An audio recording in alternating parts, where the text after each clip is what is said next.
আজকে আমি আসছি আমার বাসা থেকে 1 কিলোমিটার দূরে।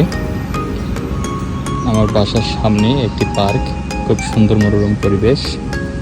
আর এই পার্কটার একটা অন্যতম বৈশিষ্ট্য হলো আমার দেশের মতো পদ্ম ফুল এখানে আছে।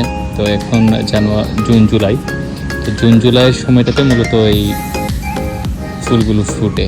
আবার যখন একদম উইন্টার আসে তখন এগুলো আস্তে আস্তে আবার মরে যায়, আবার 1 বছর পর পুনরায় উজ্জীবিত হয় আর কি। তো এটা হলো আমার বাসার সামনে যে পার্কটার একটা অংশ। একদম কর্নারে পার্কটা, যদিও অনেক বড়।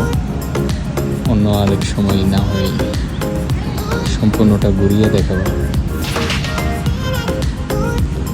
অনেক মনোরম পরিবেশ।